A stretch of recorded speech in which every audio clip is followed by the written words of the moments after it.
اس لیے اقبال کہتا ہے کہ اگر تم چاہو کہ تمہاری اولادیں حضور سے پیار کریں اور ٹوٹ کے پیار کریں تو 3 کام کرنے ہوں گے۔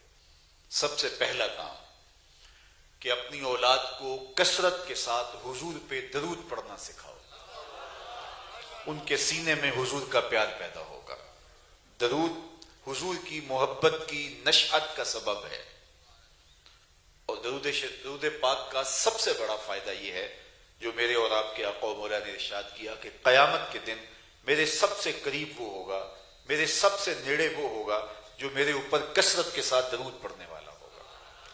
یہ حضور کی قربت کا ضامن ہے، اس لیے اپنی اولادوں کو حضور علیہ السلام پر درود پڑھنے کی عادت ڈالو۔ اور میں آپ کو یہ بھی بتاؤں کہ اگر آپ چاہیں کہ ہماری اولادیں تقدس مآب رہیں، ان کی عصمت کے جوہر کی حفاظت ہو، ان کی پاک دامنی سلامت رہے، تو ان کو درود بچپن میں ہی عادت ڈال دو۔ طبیعتوں میں تقدس پیدا کرتا ہے درود، یہ ان کی عفت کا ضامن ہوگا، پاک دامنی کا ضامن ہوگا۔ ویسے بھی درود پڑھنے والا بچہ اور درود نہ پڑھنے والا بچہ دونوں کے طبائع میں بھی فرق ہوتا ہے۔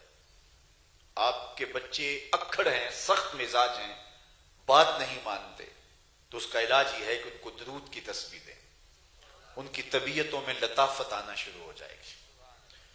اور آج کی دنیا میں ہر بندہ پریشان ہے، جاؤں تو کدھر جاؤں، 72-73 آدمی ایک شخص کو کھینچ رہے ہیں، اور ہر شخص یہی کہتا ہے کہ میں ہی حق پہ ہوں، اور ہر شخص کی زبان پر قرآن و حدیث کی بولی ہے، تو بندہ کس کو فالو کرے، کس کا انکار کرے؟ وہ کبھی آپ نے لاری اڈے پہ دیکھا ہوگا کنڈکٹر جو سواری کا حال کرتے ہیں، ایک گڑیا کا سامان وہ کھینچ لیتا ہے، دوسرا بچہ اٹھا کے لے جاتا ہے، اور تیسرا گڑیا کو اپنی بس کی جانب لے کے جا رہا ہوتا ہے، تو سامان اس کا ادھر جا رہا ہے، بچہ کھینچ کے ادھر لے جا رہے ہیں، اور ایک کنڈکٹر اسے کھینچ رہا ہے، تو وہ غصے میں آ جاتی ہے کہ بھائی ایسا کتے بھی نہیں جانا، حالانکہ کہیں تو جانا ہوتا ہے اس نے، لیکن کوئی ادھر کھینچ رہا ہے، کوئی ادھر کھینچ رہا ہے، کوئی ادھر کھینچ رہا ہے، تو وہ کہتی ہے کہ میں کہیں بھی نہیں جانا۔ تو آج 73-72 گروہ ایک شخص کو کھینچ رہے ہیں، تو لوگ اکتا کہتے ہیں ہم گھر ہی پڑھ لیں گے، ہم گھر ہی نماز پڑھ لیں گے، تو بندہ جائے تو کدھر جائے، علاج آخر کیا ہے؟ تو آؤ یہ مسئلہ بھی درود سے حل کر دیں۔ اللہ اکبر۔ حضرت امام زین العابدین رضی اللہ تعالی عنہ سے کسی نے پوچھا، حضرت جب کثرت سے ترک اور فرق ہو جائیں گے تو حق کہاں ہوگا؟ ہر شخص تو دلیل دے رہا ہوگا، تو کہا کہ جو اہل سنہ ہوں گے وہی اہل حق ہوں گے۔ سائل بڑا دور اندیش تھا، اس نے دوسری بات کی، اگر بہت سارے لوگ اسی ٹائٹل کے ساتھ موجود ہوں تو اس میں اصلی کی پہچان کیا ہوگی؟ تو سنو امام زین العابدین نے کیا جواب دیا، فرمانے لگے من علامات اہل سنہ کثرت الصلاۃ علی رسول اللہ، نشانی تمہیں میں بتا دیتا ہوں، کثرت کے ساتھ حضور پہ درود پڑھنے والے ہوں گے۔ اب کوئی ہمیں دھڑلے سے درودیا ہونے کا تانا دے، یہ ہمارے لیے تمغہ امتیاز ہے، یہ ہمارے لیے باعث افتخار ہے۔ تو کثرت سے درود پڑھنے سے حق کی راہیں ملتی ہیں، کثرت سے درود پڑھنے سے طبیعتوں میں تقدس پیدا ہوتا ہے، کثرت سے درود پڑھنے سے جو ہے وہ ذہنی استعداد بڑھتی ہے، حضور علیہ السلام کی قربت نصیب ہوتی ہے، اور اللہ تعالیٰ کی رحمات کا نزول ہوتا ہے۔ ایک مرتبہ درود پڑھنے سے اللہ کی 10 رحمتیں نازل ہوتی ہیں۔ اللہ اکبر۔ تو اقبال کہتے ہیں اگر آپ چاہیں کہ آپ کی اولاد حضور سے پیار کرے تو ان کو کثرت کے ساتھ حضور پہ درود پڑھنے کی ترغیب دیں۔ دوسری بات کہ انسانی فطرت ہے کہ انسان حسن کو پسند کرتا ہے، یہ انسان کی طبع میں ہے، حسن کہیں بھی ہو انسان کا دل آ ہی جاتا ہے، حسن کی طرف انسان لڑک ہی جاتا ہے، وہ قد رانا میں ہو، وہ زلف دراز میں ہو، وہ لب لالی میں ہو، وہ خوبصورت رخساروں میں ہو، وہ دھنک کی شوخیوں میں ہو، اور وہ کوس قضا کی رنگینیوں میں ہو، بلبل کے لہجے میں ہو، یا کوئل کی دل آویز صدا میں ہو، وہ بوڑھے کے بالوں کی سفیدی میں ہو یا معصوم بچے کی مسکراہٹ میں۔ حسن جہاں بھی ہوگا دلکش ہوگا، اقبال کہتے ہیں جب طے شدہ ہے کہ حسن دل کھینچتا ہے اور انسان کی طبع مائل ہوتی ہے حسن کی طرف، تو پھر آؤ نا اس کو اس چوکھٹ پہ لے چلو جہاں حسن بھی پانی بھرتا ہے اور عشق بھی غلامی کرتا ہے. اس دہلیز پہ لے چلو، اس چوکھٹ پہ لے چلو. وہ حسن مکھ چند بدر شاہ شانی ہے، متھے چمک دی لاٹ نورانی، کالی زلف تے اکھ مستانی ہے، مخمور رکھی ہند مد بھریاں. اور میرے امام بولے بلبل نے گل ان کو کہا. بلبل کی منتہائی پرواز تو یہی ہے کسی کو پھول کہہ دے، وہ تو پھول سے آگے دیکھ بھی نہیں سکتی، اس نے بھی گل کہہ دیا. بلبل نے گل ان کو کہا، قمری نے سروے جاں فضا. حیرت نے جھنجھلا کر کہا یہ بھی نہیں وہ بھی نہیں. خورشید تھا کس زور پر، کیا بھر کے چمکا تھا کمر. بے پردہ جب وہ رخ ہوا یہ بھی نہیں وہ بھی نہیں.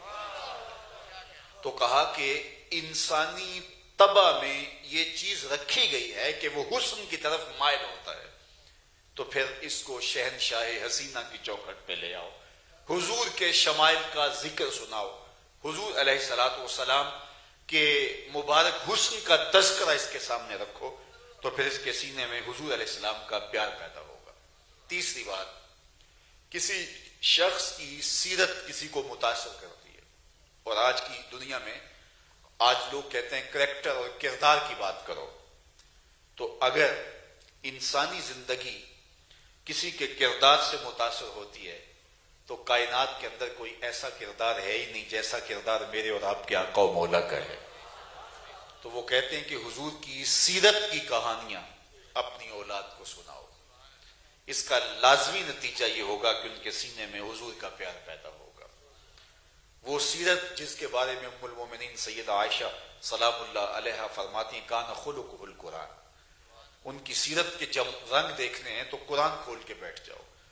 قرآن حضور کی سیرت کو بیان کرتا ہے، اور جو قرآن نے کہا ہے حضور کی سیرت کو دیکھنا ہے تو عملی شکل کے اندر آپ کو حضور علیہ السلام کی سیرت دکھائی دے گی. اس لیے اپنی اولاد کو حضور علیہ السلام کی سیرت سکھانی پڑے گی.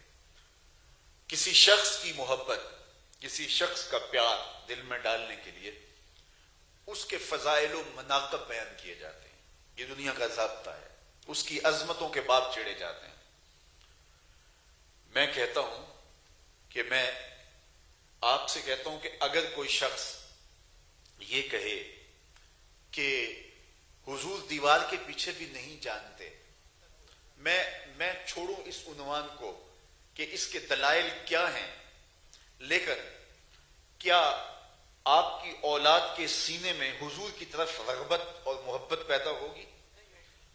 کہ آج کی جدید دنیا میں ٹیکنالوجی کی جو فتوحات ہیں، کہ آج پہاڑ کی کوکھ میں چھپے ہوئے خزانے کو آج جدید شعاؤں کے ذریعے سے دیکھا جانا ممکن ہے، اور سمندر کی تہ تک اترنے کے فن سے دنیا آشنا ہو گئی ہے، اور نبی دیوار کے پیچھے بھی نہیں جانتا. تو میں نے کہا صاحب ہم اس نبی کی بات نہیں کرتے جو دیوار کے پیچھے نہیں جانتا. ہم تو اس نبی تو نبی رہا، نبی کا غلام عمر ہے اور جنگ نہامت میں ہو رہی ہے. راستے میں دیوار نہیں کئی پہاڑ کھڑے ہیں، اور یہ خطبہ دیتے ہوئے بولتے ہیں یا ساریہ الجبل، اے ساریہ پہاڑ کو نہیں چھوڑنا، یہ شان ہے خدمت گاروں کی، سرکار کا عالم کیا ہو. اگر یہ کہا جائے کہ نبی کسی چیز کا اختیار نہیں رکھتا تو مجھے بتائیے اولاد کے سینے میں کس طرح نبی کا پیار جاگے گا. میاں تم کس کی بات کرتے ہو جس کو اختیار نہیں ہے؟ وہ تو انگلی اٹھائے چاند کے ٹکڑے ہو جائے، سورج پلٹ کے اثر کے وقت پہ آ جائے، اور سڑیاں کھجوراں اگا جاندہ ہے، اور پتھرانوں کلمے پڑھا جاندہ. قطرے کو سمندر ذرے کو ستارہ کرتے ہیں، کونین کو خم آ جاتا ہے جب زلف سوارا کرتے ہیں. ہم تو اس نبی کی بات کرتے ہیں. می وریا کستوریاں دا جدو یار نچوڑیاں زلفاں. تم نے اس کی بات کی جس کے چاہنے سے کچھ نہیں ہوتا. ہم اس کے قصیدے پڑھتے ہیں. می وریا کستوریاں دا جدو یار نچوڑیاں زلفاں، تے قبلہ او دے بنیا سائیں جدے یار نے موڑیاں زلفاں. وہ تو رخ پھیر دے خدا قبلے نہیں بدل دیتا. ہم تو اس کے قصیدے پڑھتے ہیں. تم نے کس کو دیکھا؟ اللہ اکبر. ہمارے بزرگ فرمایا کرتے تم نے حلیمہ کی بکریوں کے پیچھے پیچھے دیکھا ہے، سدرہ پر جبریل کے آگے آگے نہیں دیکھا۔ اور اقبال بولا تو نے یوسف کو کنویں میں دیکھا تو کیا دیکھا، ارے ناداں جو مطلق تھا مقید کر دیا تو نے، تو ابھی تک کنویں میں ڈھونڈ رہا ہے، وہ مصر کے تخت کا مالک بھی بنا ہوا ہے، تو ابھی تک کنویں میں تلاش کر رہا ہے۔ میاں تم اس کی بات کرتے ہو جس کے اختیار میں کچھ نہیں، ہم اس کے قصیدے پڑھتے ہیں جو انگلی اٹھائے چاند کے ٹکڑے ہو جائیں۔ آج کی جدید دنیا میں یہ نظم دریافت ہو گیا ہے کہ آپ میزائل داغ چکے ہیں، آپ فائر کر چکے ہیں، اور کہتے ہیں کمان سے نکلا تیر واپس نہیں آتا، لیکن آج کی ٹیکنالوجی کی یہ کرشمہ سازی بھی دیکھنے کو ملی کہ وہ یہاں بیٹھ کے اپنے ہدف کو تبدیل کر سکتا ہے۔ ہدف کو مس کرنا چاہے تو وہ یہاں سے بٹن دبا کے اس کو مس بھی کر سکتا ہے، یا وہ فائر کر چکا ہے، میزائل داغ چکا ہے، واپس بلانا چاہے، اس کا ہدف تبدیل کرنا چاہے، اس کا ہدف ختم کرنا چاہے تو اس کو وہاں بیٹھے اختیار حاصل ہے۔ یہ آج کی جدید ٹیکنالوجی کی فتوحات ہیں۔ آؤ حضور کی چوکھٹ پہ دستک دیتے ہیں۔ حضرت عبداللہ ابن عباس رضی اللہ تعالیٰ عنہ فرماتے ہیں ایک اعرابی آیا اور عرض کی حضور میں تو آپ کو اللہ کا نبی تب مانوں گا، یہ کھجور کا پکا ہوا خوشہ آپ کی نبوت کی گواہی دے۔ اس نے کہا اگر ایسا ہو جائے تو، حضور نے فرمایا اگر ایسا ہو جائے تو مان لے گا؟ اس نے کہا انکار کی گنجائش کب رہے گی؟ تو حضور نے اشارہ کیا، وہ خوشہ ٹوٹ کے قدموں میں آ گیا۔ اب ماننے کے بغیر چارہ نہیں تھا، اس نے کلمہ پڑھ لیا۔ اب کھجور کا ٹوٹا ہوا خوشہ اس کو عطا کر دیتے کہ لے جاؤ جا کے بانٹ دو اور دنیا کو بتاؤ، یا صحابہ کو بانٹ دیتے، وہ ساری زندگی ناز کرتے، فخر کرتے ہم نے معجزے سے توڑی ہوئی کھجوریں کھائی ہیں۔ لیکن حضور جانتے تھے قرب قیامت میں جو ہے وہ نکلی ہوئی کمانوں سے نکلے ہوئے تیروں کے رخ موڑے جائیں گے اور نکلے ہوئے میزائلوں کے ہدف تبدیل کیے جائیں گے۔ حضور نے اس خوشے کو صحابہ میں تقسیم نہیں کیا، اسے بھی نہیں دیا، اس سے مخاطب ہوتے ہوئے کہا تمہیں جس کام کے لیے بلایا تھا وہ ہو گیا، واپس جا کے جڑ بھی جاؤ۔ صرف توڑنا ہی نہیں جانتے، جوڑنا بھی جانتے ہیں۔ تو اپنی اولاد کو جب حضور کے کمالات سے سناؤ گے تو ان کے سینے میں حضور کا پیار پیدا ہوگا، حضور کی محبت پیدا ہوگی۔ تو یہ 3-4 کام کرنے سے ان کے سینے میں حضور کا پیار پیدا ہوگا۔ ان کو حضور علیہ السلام کی سیرت سکھاؤ، اپنی اولاد کو حضور کے حسن کے تذکرے سناؤ، اپنی اولاد کو حضور کے فضائل و مناقب سناؤ، اور اپنی اولاد کو کثرت سے حضور پر درود پڑھنا سکھاؤ۔ دوسری بات فرمایا کہ اپنی اولاد کو جو دوسری بات تمہارے ذمے ہے اور تم نے سکھانی ہے، تمہاری مذہبی ذمہ داری ہے، یہ اختیاری نہیں ہے کہ چاہے تو کر لو چاہے نہ کرو، کہا دوسرا کام بھی تمہارے ذمے ہے، اور وہ کیا ہے؟ وحب اہل بیت ہی، رسول اللہ صلی اللہ علیہ وسلم کے اہل بیت کا پیار بھی تم نے اپنی اولاد کو سکھانا ہے۔ یہ تمہاری ذمہ داریوں میں شامل ہے۔ کہیں ایسا نہ ہو کہ تمہاری اولاد کے سینے اہل بیت کے دل سے خالی رہ جائیں اور اہل بیت کا نام آئے اور ان کا دل تڑپے نہ، اور ان کو ٹھنڈ نہ پڑے، ان کو تسکین نہ پہنچے جب اہل بیت کا نام آئے، ان کا ذکر آئے۔ کہا یہ تمہاری ذمہ داری ہے کہ تم نے میرے اہل بیت کا پیار ان کو سکھانا ہے۔ یہ ذمہ داری ہے، تمہارے ذمہ فریضہ ہے بطور مسلم والد، یہ فریضہ تم سے رہ نہ جائے کہ تم اپنی اولاد کو حضور علیہ السلام کا پیار سکھاؤ۔ بلکہ ایک موقع پر ارشاد فرمایا احب اللہ لما یرزقکم من نعمہ، اللہ سے پیار کرو وہ تمہیں نعمتیں عطا کرتا ہے۔ اور پھر فرمایا واحبونی لحب اللہ، مجھ سے پیار کرو کہ میں تمہارے رب کا بھی محبوب ہوں۔ اللہ اکبر۔ اعلیٰ حضرت بولے جس کا حسن اللہ کو بھی بھا گیا، ایسے پیارے سے محبت کیجئے۔ یعنی حضور وہ ہیں جو خدا کے بھی محبوب ہیں۔ اعظم چشتی نے تو یہاں قلم توڑ دیا نا، اپنا معیار زمانے سے جدا رکھتے ہیں، ہم تو محبوب بھی محبوب خدا رکھتے ہیں۔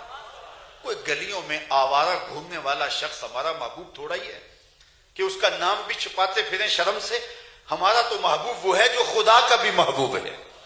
اللہ اکبر۔ احبونی لحب اللہ، میرے سے پیار کرو کہ میں تمہارے رب کا بھی محبوب ہوں۔ اور تیسری بات ارشاد فرمائی وَأَحِبُّ أَهْلَ بَيْتِ بِحُبِّي، اور میرے اہل بیت سے میری وجہ سے پیار کرو۔ وہ نیک ہیں، وہ صالح ہیں، وہ عالم ہیں، وہ سید السادات ہیں، وہ دین کی خدمات کا بہت بڑا اثاثہ رکھتے ہیں۔ یہ تو کوئی شخص بھی عالم ہو تو آپ کسی تعظیم کریں گے، کوئی شخص بھی جو ہے وہ دینی خدمات میں اس نے اپنا وقت گزارا ہو تو آپ اس کی تعظیم کریں گے، وہ تو آپ کریں گے ہی کریں گے، یہ تو اضافی چیزیں ہیں۔ کہا کہ میری وجہ سے اس کا پیار کرو، میری وجہ سے اس کے ساتھ محبت کرو، وہ مزدوری بھی کرتا ہو، اس کے ہاتھ میں چھالے پڑے ہوں، اور دوسری گلی کا کوئی شخص جانتا بھی نہ ہو اسے، لیکن نسب رسول اللہ کا ہو، تمہارے اوپر لازم ہے کہ اس کی جو ہے تعظیم کرو، اس لیے کہ تم اس کی تعظیم حضور کی محبت کی وجہ سے کر رہے ہو، حضور کی نسبت کی وجہ سے کر رہے ہو۔ حضور علیہ السلام کا نسب، یار یہ تو حضور کا نسب ہے، محبت تو محبوب کی گلی کے کتوں کا بھی ادب سکھاتی ہے۔ پائے سگ بوسیدہ مجنو، خلق گفتہ اینچے سود، گفت این سگ گاہے گاہے کوئے لیلا رفتہ بود۔ رومی کہتے ہیں کسی نے مجنو کو دیکھا کتے کے پاؤں چوم رہے، تو روک کے کہا عجیب کہانی ہے، انسان ہو کے کتے کے پاؤں چوم رہے ہو؟ کہا تم نہیں جانتے، یہ کتا کبھی کبھی یار کے کوچے سے گزرتا ہے، جو کتا یار کی گلی سے کبھی کبھی گزرے، گاہے گاہے، کبھی کبھی، روز نہیں، کبھی کبھی جو یار کے کوچے سے گزرے اور وہ ذات کا کتا بھی ہو تو اس کے پاؤں چومے جائیں، یہ محبت کا تقاضا ہے۔ اللہ اکبر۔ اور پھر جو اپنے محبوب کے کندھوں پہ کھیلتا اس حسین کی عظمت کا عالم کیا ہوگا اور ان کی شانوں کا عالم کیا ہوگا۔ ہمیں قرآن بتاتا ہے محبوب نہیں، محبوب کا صرف غلام ہی نہیں، محبوب کے غلام کے گھوڑے ہی نہیں، گھوڑے کے پاؤں سے لگی ہوئی کھریاں، وہ کھریاں ہی نہیں، ان کھریوں سے ٹکراتے ہوئے پتھر، وہ پتھر ہی نہیں، ان پتھروں سے نکلتے ہوئے شرارے۔ رب کہتا ہے میں خدا ہو کہ ان کی بھی قسم کرتا ہوں۔ وَالْعَادِيَاتِ ضَبْحًا فَالْمُورِيَاتِ قَدْحًا فَالْمُغِيرَاتِ صُبْحًا۔ محبوب تیری ہی قسم نہیں ہے، تیری اداؤں کی قسم ہی نہیں ہے، تیرے غلاموں کے گھوڑوں کے پاؤں سے لگی ہوئی کھریوں کے ٹکرانے سے جو شرارے نکلتے ہیں مجھے وہ بھی اچھے لگتے ہیں۔ اور جب وہ ریتلی زمین میں دوڑتے ہیں اور ان پاؤں سے جو گرد اڑتی ہے، اس اڑتی ہوئی گرد کے جو ذرے ہیں، میں خدا ہو کہ ان ذروں سے پیار کرتا ہوں۔ اللہ اکبر۔ ان گھوڑوں کے سینوں سے جو آواز نکلتی ہے وہ آواز بھی مجھے پسند ہے، اس لیے کہ تیرے غلاموں کے گھوڑے ہیں۔ یار ذرا غور تو کیجئے، محبوب کے غلام، غلاموں کے گھوڑے، گھوڑوں کے پاؤں سے لگی ہوئی کھریوں سے ٹکرانے والے پتھر اور پتھروں سے نکلنے والے شرارے، رب کو تو وہ بھی محبوب ہوں، پھر نسب رسول کا عالم کیا ہوگا، پھر خاندان رسول کا عالم کیا ہوگا، پھر حضور کے جگر کا عالم کیا ہوگا، پھر جوانان جنت کے سرداروں کا عالم کیا ہوگا۔ اللہ اکبر۔ تو یہ نسبت ہے، فرمایا میرے اہل بیت کی محبت میری وجہ سے کرو، میری وجہ سے ان کے ساتھ محبت کرو، اور ان کی الفت اور ان کے احترام کا لحاظ رکھنا اس امت کے اوپر لازم اور فرض ہے۔ اعلیٰ حضرت عظیم البرکت سے کسی نے پوچھا کہ سید ہو، شاگرد ہو، اور کوئی ایسا ماجرا ہو تو کیا ہم اس کو سزا دے سکتے ہیں؟ سبق نہیں آیا ہے تو اعلیٰ حضرت نے کیا خوبصورت بات کہی، کہا سزا کی نیت نہ کریں، بلکہ یوں کہیں شہزادے کے کپڑوں پہ گرد لگ رہی ہے وہ جھاڑ رہا ہوں، یہ تعظیم ہے اس خاندان کی۔ تو کہا کہ ایک بات کہ تم نے رسول اللہ صلی اللہ علیہ وسلم کی محبت اپنی اولاد کو سکھانی ہے، اور دوسری بات اہل بیت رسول کی محبت تم اپنی اولاد کے سینوں میں راسخ کرنی